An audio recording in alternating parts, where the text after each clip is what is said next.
अखिलेश यादव और समाजवादी पार्टी के लिए मुश्किलें कम होने का नाम नहीं ले रही हैं। पहले हार मिली और उसके बाद में अपनों की नाराजगी अखिलेश यादव को झेलनी पड़ रही है। सपा को लगातार मिली हार के कारण पर पार्टी के राजनेताओं और तमाम पदाधिकारियों के बीच में सब कुछ ठीक चल रहा है, ये कहना गलत होगा।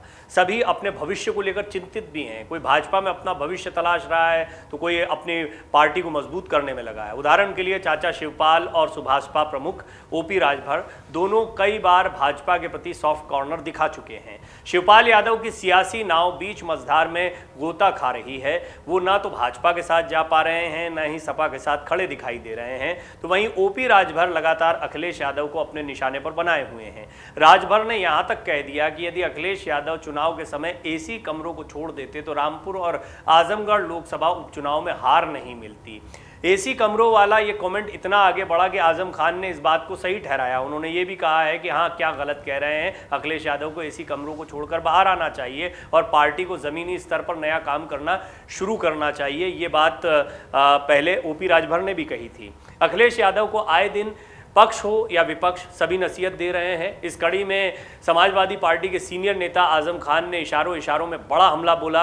राजभर के अखिलेश यादव को एसी कमरे से निकलने की सलाह वाले बयान को लेकर आजम खान ने इशारों में कहा है कि उन्होंने भी कभी अखिलेश यादव को धूप में खड़ा नहीं देखा। जिस दिन धूप में खड़ा देखेंगे उस दिन सलाह ज़रूर देंगे। और सपा प्रमुख अखिलेश यादव को लेकर दिए गए आजम खान के इस बयान के बाद माना जा रहा है कि समाजवादी पार्टी के अंदर सब कुछ ठीक नहीं चल रहा है।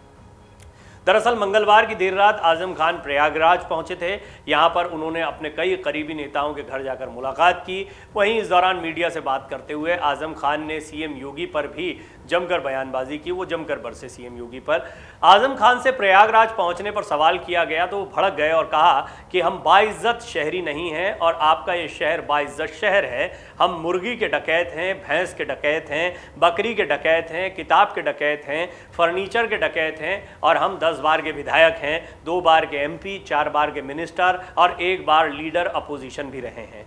उन्होंने आगे कहा, हमारी असिस्टेंट प्रोफेसर पत्नी, 2 बार के एमएलए और गलगोटिया यूनिवर्सिटी से एमटेक किया हुआ बेटा और हम तीनों ने मिलकर शराब की दुकान लूटी है।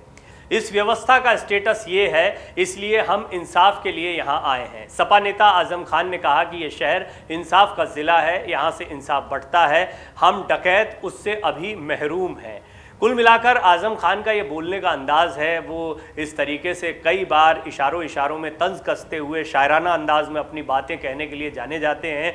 लेकिन यहाँ पर गंभीर मसला ये है कि इस बार वो सिर्फ योगी आदित्यनाथ पर, अपने जेल जाने पर या फिर प्रदेश सरकार पर नहीं भड़के हैं, वो अखिलेश यादव के लिए भी ये बोल गए हैं कि हमने भी उन्हें कभी धूप में खड़े नहीं देखा है, जब देखेंगे तो सलाह देंगे। कुल मिलाकर अखिलेश यादव के बारे में वो भी इस बात को सही मानते हैं कि उन्हें एसी कमरों से बाहर निकलना चाहिए। अखिलेश यादव और आजम खान की कोई नज़दीकियां नहीं देखी जाती हैं। यह स्पष्ट संकेत है कि समाजवादी पार्टी में सब कुछ सही नहीं चल रहा है। खैर, सबसे अहम बात यह हो जाती है कि अब ओपी राजभर, शिवपाल यादव, आजम खान ऐसे तमाम महत्वपूर्ण लोगों को देखा जाए तो वो एक खाने में खड़े दिखाई देते हैं। दूसरी तरफ अखिलेश यादव के साथ गाए बगाए जयंत चौधरी दिखाई देते हैं, जो सिर्फ राजनीति में नहीं व्यक्तिगत तौर पर भी अखिलेश यादव के दोस्त हैं और दोनों युवा हैं, लिहाजा इन दोनों की पटरी भी खूब जमकर बैठती है। चुनाव के दौरान हो, चुनाव के बाद हो, राष्ट्रपति चुनाव हो, हर जगह पर राष्ट्रीय लोकदल, समाजवादी पार्टी दोनों साथ में दिखाई दिए, अगर कम से कम इन 2 नेताओं की बात की जाए। लेकिन समाजवादी पार्टी में भीतर खाने देखा जाए तो पार्टी में सब कुछ ठीक नहीं चल रहा है। अखिलेश यादव अलग दिखाई देते हैं और आजम खान, शिवपाल यादव अलग दिखाई देते हैं। अन्य बड़े नेताओं की बात की जाए तो किसी के पास में कोई इतनी ताकत या इतना बड़ा चेहरा नहीं है जो अखिलेश यादव, शिवपाल यादव और आजम खान के बराबर खड़े हों। शिवपाल तो जैसे बिल्कुल एक किनारे कर दिए गए हैं। अखिलेश चाहते ही नहीं हैं कि उनकी दोबारा पार्टी में वापसी हो और शिवपाल यादव भी पार्टी का साथ छोड़ने को तैयार नहीं है। आपको याद होगा, अखिलेश यादव तो यहाँ तक कह चुके हैं वो बीजेपी में जाना चाहते हैं तो बेशक चले जाए, बीजेपी उन्हें ले क्यों नहीं लेती है। वहीं शिवपाल यादव इशारों में कह चुके थे कि वो हमारे नेता हैं, अध्यक्ष हैं, वो निकालना चाहें तो निकाल क्यों नहीं देते हैं। कुल मिलाकर ना तो शिवपाल समाजवादी पार्टी को छोड़ने की स्थिति में है, ना ही अखिलेश के पास अभी इतनी ताकत है कि वो शिवपाल यादव को निकाल पाए। कम से कम इन बयानों से तो यही लगता है। अब बात अगर आजम खान की जाए तो आजम खान ने अपनी ताकत जेल से बाहर निकलते ही दिखा दी थी। उन्होंने न सिर्फ रामपुर बल्कि आजमगढ़ की सीट, इन दोनों जगहों पर वो चुनाव प्रचार करते दिखे थे। ये माना जा रहा था कि इन दोनों सीटों पर मुस्लिम मतदाता आजम खान के चेहरे पर वोट करेंगे। हालांकि ऐसा हुआ भी बहुत हद तक, लेकिन एक तरफ आजमगढ़ में गुड्डू जमाली ने खेल को बिगाड़ दिया तो रामपुर में बहुत करारी हार मिली, क्योंकि घनश्याम लोधी आजम खान के ही करीबी थे और वो उन पर भारी पड़ गए। वो उनके सारे दांव पेच जानते थे। ये आजम खान को कमज़ोर करने वाला था।